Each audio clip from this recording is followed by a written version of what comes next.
नमस्कार. आज आपण मेंदूला कसं सशक्त ठेवायचं हे पाहणार आहोत.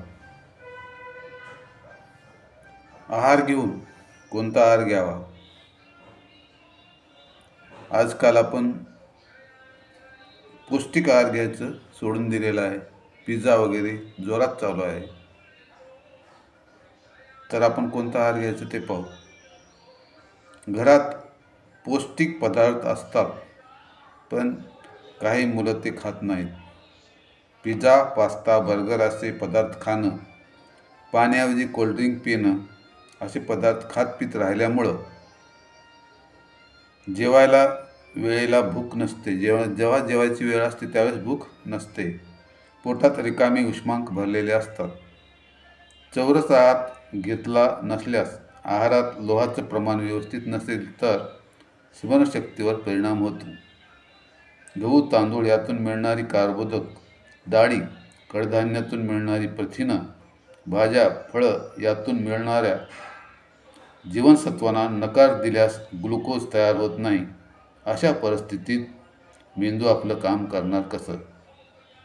आंबट, गोड फळं, हिरव्या पालेभाज्या, शेंगभाज्या, अंडी, काही प्रमाणात मांसाहार, अक्रोड, जवस या सर्वच गोष्टी आहारात हव्यात. पॅकबंद पदार्थात मीठ व साखर दोन्ही जास्त असतं. मेंदूचं टॉनिक म्हणजे साधं पाणी. आपल्या मेंदूत जवळपास 75% पाणी असतं.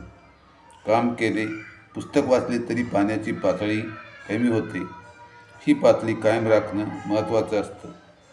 आपण पुरेसे पाणी प्यायलं तर आपली स्मरणशक्ती आणि एकाग्रताशक्ती दोन्ही सुधारते.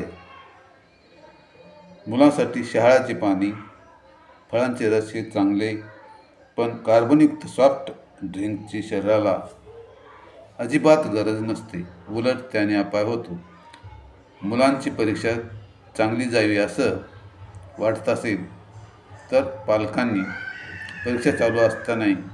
मुलांनी परीक्षा चालू असतानाही पाणी प्यायला हवं. आहाराचा मार्ग मेंदूकडे जातो हे लक्षात घ्या आणि आहार सुधारा. धन्यवाद.